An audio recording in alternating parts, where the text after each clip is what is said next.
नहीं, ये Iran update नहीं है, लेकिन दुनिया में बहुत सारी चीज़ें ऐसी हो रही हैं कि मुझे लगा कि आज इंटरनेशनल प्राइम टाइम भी दे ही दिया जाए। हाँ ठीक है, थका हूँ, आप दुआएं दे रहे हैं, मुझे प्यार दे रहे हैं, लेकिन आपकी दुआओं का असर यही तो है कि बोलने की ताब नहीं है, लेकिन उससे भी बड़ा पहाड़ तोड़ने निकल आया हूँ। मैं आप लोगों को इंटरनेशनल प्राइम टाइम देने आया हूँ। अरे शायर हो गया भाई मैं, ख़त्म।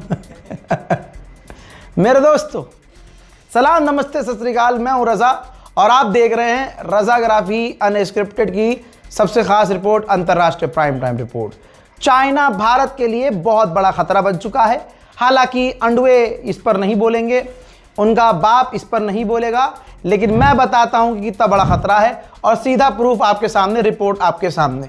हजरात मोहतरम, रिपोर्ट में साफ साफ बताया गया है और गोदी मीडिया का अखबार है नव भारत टाइम्स, इस्लामोफोबिया फैलाने वाला अखबार है, हिंदू मुसलमान करने वाला अखबार है। उसी के सोर्स से आपको बता रहा हूं कि LAC पर चीन की नई घेराबंदी, भारत की सीमा के पास बिछाएगा सड़कों के जाल, अक्साई चीन पर बड़ा दाव। असल में जो चाइना से भारत का बॉर्डर करीब लगता है, जिसको लेकर कई बार विवाद हो चुका है और विवादित एरिया है, चाइना ने वहां पर चहल पहल बढ़ाने के लिए, मिलिट्री पहुंचाने के लिए, वहां के इंफ्रास्ट्रक्चर को मजबूत करने के लिए बहाना डेवलपमेंट का बनाया और भारत के बिल्कुल बॉर्डर के करीब उसने सड़कों का जाल बिछाने का प्लान जारी कर दिया है।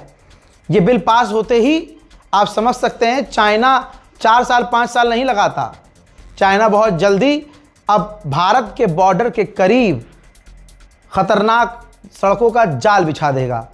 अब यहाँ मुझे समझाने की ज़रूरत नहीं है कि अगर सड़क आ गई तो फिर चीन के हथियार भी आ गए, चीन के आम व्हीकल्स, टैंकर भी आ जाएंगे। चाइना ने भारत के विवादित इलाकों में, जहाँ हमारी ज़मीन है, जो हमारी ज़मीन है, वहाँ तक गांव बसाए हुए हैं। 1 साल से आप सुन रहे हैं, लेकिन जितने भी भारत के हिंदू संगठन हैं, उत्तम नगर में चीखने चिल्लाने के लिए इनके पास बहुत दम है। इनके पिछवाड़ों में इतना दम नहीं कि एक बार बोल दें कि हम चाइना के बॉर्डर पर जाकर होली खेलेंगे, क्योंकि चाइना ढंग से इनके साथ होली खेल देगा, फिर ये ज़िंदगी में होली खेलने लायक नहीं होंगे। इनकी औकात सिर्फ इतनी ही है कि सिर्फ हिंदू मुसलमान कर सकते हैं, ये भी और इनका बाप भी। मोदी सरकार चाइना के आगे सख्त होने के बजाय बिल्कुल नरम है, बल्कि एकदम गोद में बैठी हुई है। अब आप सोचिए, चाइना भारत के लिए खतरा बन रहा है, लेकिन चाइना ने क्या कहा है? चाइना कह रहा है कि भारत के साथ बिना किसी तीसरे की मदद से रिश्ते मजबूत हो रहे हैं। यानी जो हमारे लिए खतरा है, वो देश कह रहा है कि भारत से रिश्ते मजबूत हो रहे हैं। तो आप समझ सकते हैं, गलवान से लेकर जहां जहां हमारे सैनिकों को चीन ने नुकसान पहुंचाया, शहीद किया, चाइना ने हमें कितनी चोट पहुंचाई।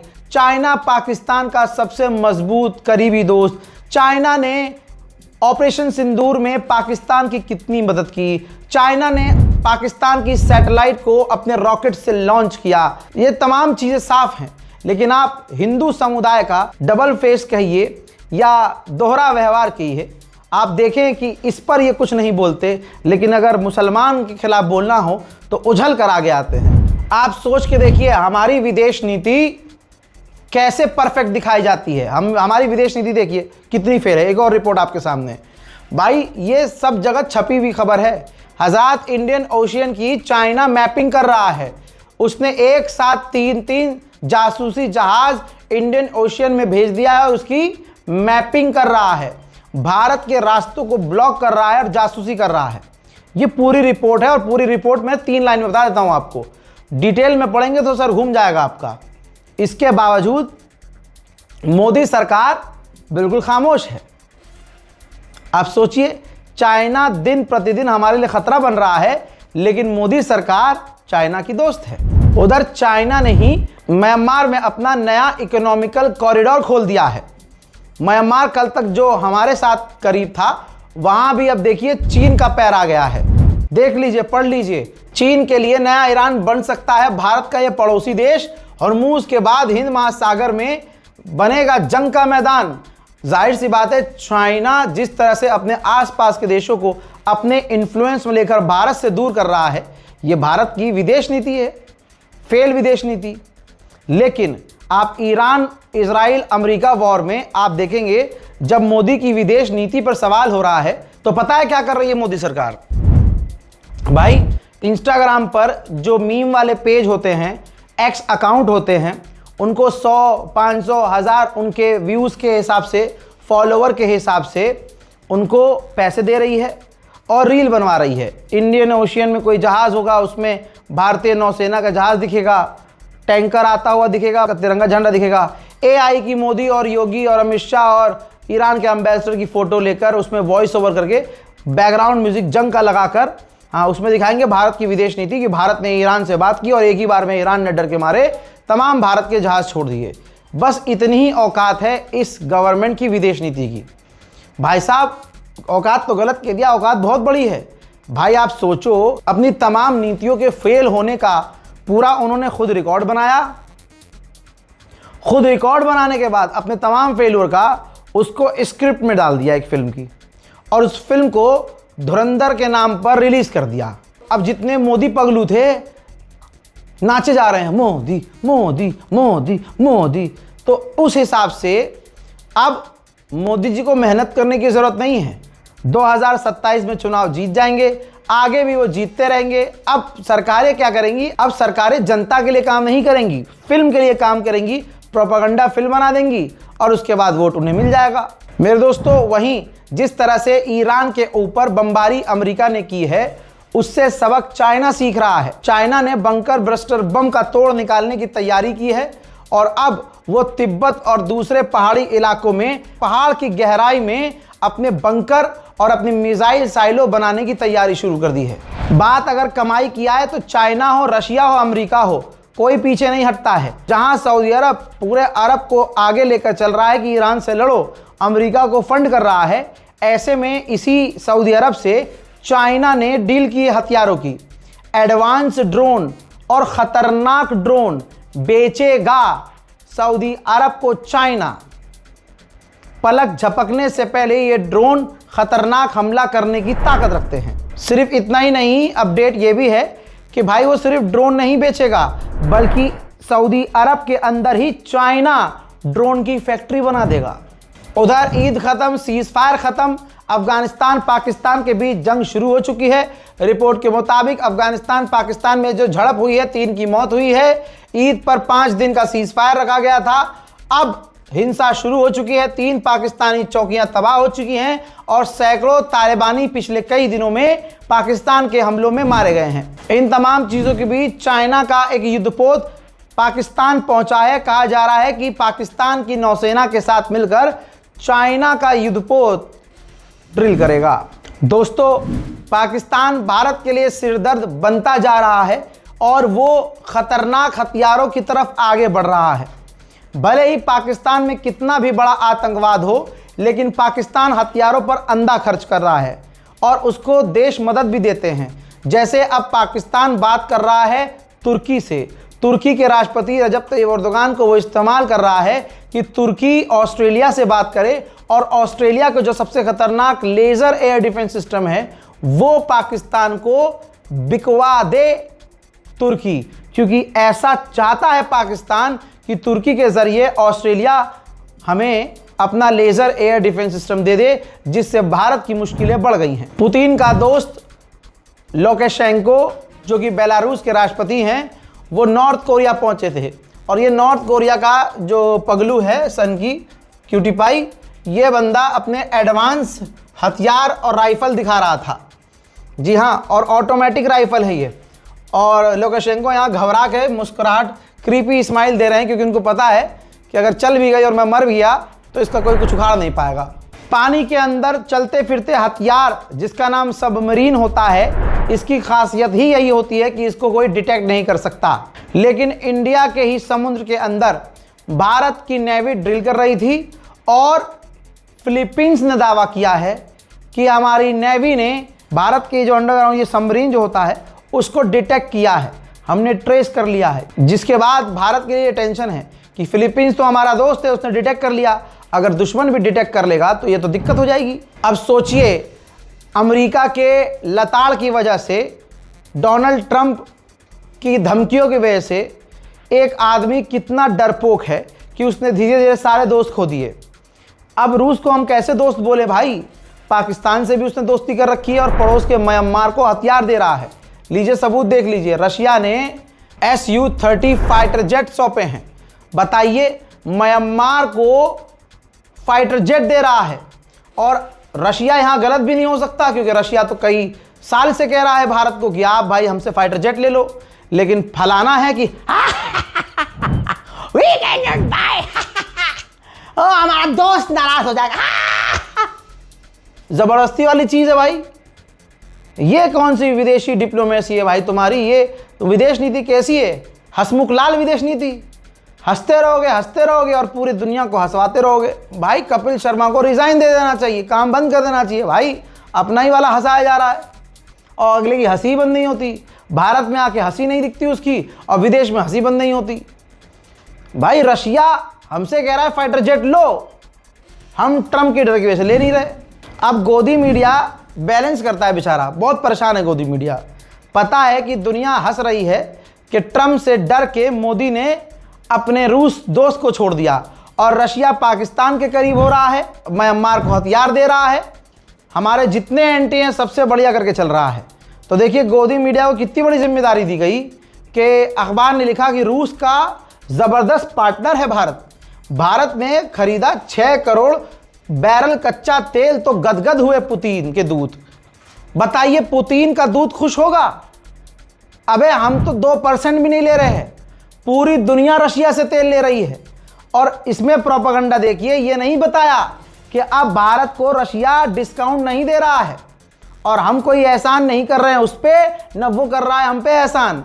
लेकिन गोदी मीडिया के कंधों पर दलाली की ज़्यादा जिम्मेदारी होती है। दलाल से याद आया, भारत के विदेश मंत्री ने पाकिस्तान के मीडिएशन पर जो ईरान और अमेरिका के बीच करवा रहा है, तो सवाल हुआ कि भाई ये मीडिएशन तो आपको करनी चाहिए थी, भारत बड़ा देश है, पाकिस्तान जैसा क्यों कर रहा है भाई? तो उन्होंने कहा कि हम दलाल नहीं हैं। वाह भाई वाह, मतलब जो जंग रुकवाए वो मोदी की सोच के द्वारा, विदेश मंत्री जयशंकर के द्वारा दल्ला होता है। अब बुरा मत मानना, ये जो ऐड चलाया था तुमने, पापा ने जंग रुकवा दी, पापा जंग रुकवा दी, हमारी बस भी निकलवा दी, वो जो तुमने खूब गाया था, ऐड तक बनवाई थी कि मोदी ने यूक्रेन और रूस की जंग रुकवा दी थी, तो तौबा तौबा, उस नीति के हिसाब से दलाल कह रहे हो तुम हमारे प्रधानमंत्री को? शर्म नहीं आती?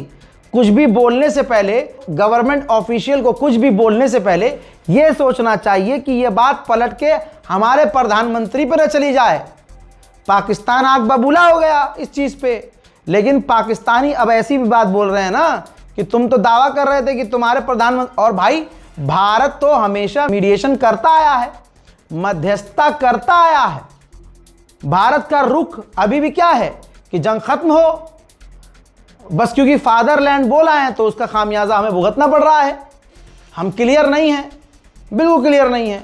हम इधर इजराइल से ही बात कर रहे हैं और ईरान से ही बात कर रहे हैं। ईरान से इसलिए बात करना है कि तेल बंद हो जाएगा हमारा और हमारा तेल निकल जाएगा। इजराइल से इसलिए बात कर रहे हैं क्योंकि फादरलैंड बोल के आ गए हैं हम। तो भाई साहब, इस पूरी जंग में मोदी सरकार एक्सपोज हो गई है। विदेश नीति, अब इसीलिए तो पैसा देना पड़ रहा है मीम वालों को, पेज वालों को, तो भैया मीम बनाओ, हमारी विदेश नीति को चमकाओ, लेजर आंख पर लगाओ और बढ़िया बढ़िया मीम बनाओ यार, समझे? इसलिए मतलब थूक के चाटना पड़ रहा है। दलाल कह दिया भाई, मीडिएशन करने वाला दलाल कैसे हो सकता है? भारत हमेशा से लड़ाई खत्म करवाता आया है, हमेशा से जंगों को मिटवाता आता है कि भैया जंग मत करो, तो मतलब जो बीच बिचाव करे वो दलाल है। ये है भारत के विदेश मंत्री जयशंकर की सोच। अभी एक गोदी मीडिया का अखबार दिखाया था जिसके कंधों पर जिम्मेदारी थी कि मोदी मोदी करना है, ठीक। अब जरा सच्चाई देखिए, वही अखबार दूसरी जगह क्या बता रहा है, जो मैं आपको पहले बता चुका हूं कि तेल पर छूट खत्म कर दी और अब खाद एक्सपोर्ट करना बंद कर दिया। दोस्त रूस भारत को दे रहा झटके पर झटका। अबे थूकते सालों खुद हो, फिर चाटते। ये गोदी मीडिया के अखबार हैं, पहले थूक रहे हैं फिर चाट रहे हैं। इनकी यही औकात रह गई है, जैसे गवर्नमेंट वैसे ही ये। अब हमें डिस्काउंट पर तेल नहीं मिल रहा है और खाद्य एक्सपोर्ट बंद हो गया है। कितनी बड़ी मुसीबत भारत के लिए है। और यह है भारत की फेल विदेश नीति।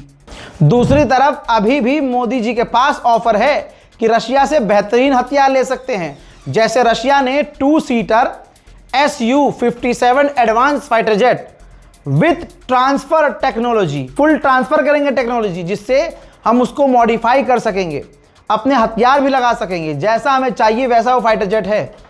उस फाइटर जेट Su-57 को एक बार फिर से रशिया ने भारत को ऑफर दिया कि खरीद लो, लेकिन मोदी जी उससे खरीदेंगे ना जहां पर कमीशन अच्छी मिले, जिस चीज पर कमीशन अच्छी मिले। हजरात, उधर अमेरिका ने तालिबान की सरकार से बात की और तालिबान की कैद में जो अमेरिका का एक नागरिक था उसको आजाद करवा लिया है। आइए, अंतर्राष्ट्रीय प्राइम टाइम है तो यूक्रेन का भी सुन लीजिए। यूक्रेन में सेना की कमी हो रही है तो यूक्रेन की फौज जबरदस्ती जवानों को उठा कर ले जा रही है। तो जरा बोनट पर देखिए कौन यूक्रेन का सैनिक लटका है। ये वो यूक्रेन का सैनिक है जो गाड़ी के अंदर बैठे हुए एक नौजवान को जबरदस्ती फौज में भर्ती करवाने के लिए लेके जा रहा था, जिसके बाद उस यूक्रेनी नौजवान ने गाड़ी के अंदर खुद को लॉक किया और गाड़ी चला दी और बोनट पर यूक्रेन का वो सैनिक टंगा रह गया। उधर लेनिनग्राड रूस का एक बहुत खूबसूरत और बड़ा शहर, वर्ल्ड वॉर 2 के बाद यहां पर यूक्रेन का सबसे बड़ा हमला हुआ है। लेनिनग्राड का ये इलाका अभी तक सेफ था, यूक्रेन ने वहां भी तबाही मचा दी है।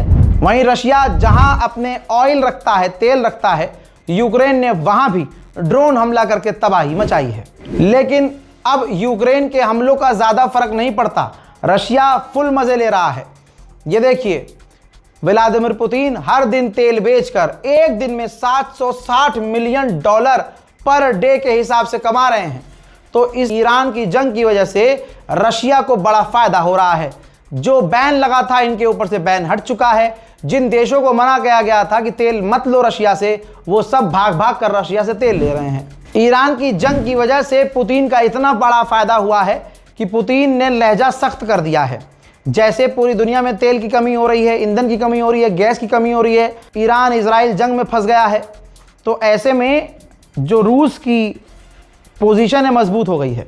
तो रशिया ने अमेरिका और यूक्रेन से बात करने के लिए जो अपना एनवॉय नियुक्त किया था, जो नरम लहजे का था, उसको बदल दिया है और अब सख्त लहजे वाला एनवॉय भेज दिया है, क्योंकि अब व्लादिमीर पुतिन को लगता है कि उन्हें झुकने की जरूरत नहीं है, उनकी स्थिति मजबूत है, तो अब झुक के बात क्यों करनी। यूक्रेन के एनवॉय ने कहा है कि वर्ल्ड वॉर 3 चल रही है और इसकी शुरुआत हुई थी यूक्रेन और रूस की जंग से। एक रूस का टैंकर जो तेल लेकर ब्लैक सी में खड़ा हुआ था, उस पर ड्रोन हमला हुआ है। पुष्टि नहीं हुई है कि यह हमला किसने किया है। दोस्तों, यूक्रेन के राष्ट्रपति ज़ेलेंस्की ने कहा कि व्लादिमीर पुतिन डोनाल्ड ट्रंप पर प्रेशर बना रहे हैं और वो प्रेशर कुछ यूं काम कर रहा है कि अमेरिका हमसे कह रहा है कि तुम यूक्रेन का डोनबास का शहर रूस को दे दो, ये जंग खत्म हो जाएगी। लेकिन ज़ेलेंस्की ने बताया कि हमने अमेरिका को मना कर दिया कि हम अपना 1 इंच ज़मीन भी रूस को नहीं देंगे। रूस के लेनिनग्राड के इलाके में रूस का एक बहुत बड़ा ऑयल हब था। यूक्रेन ने वहां पर इतना बड़ा हमला किया कि आपको तस्वीर दिखा रहा हूं, आग ही आग, तबाही तबाही, घंटों तक, बल्कि कई दिन तक अब वहां धुआं ही धुआं नजर आएगा।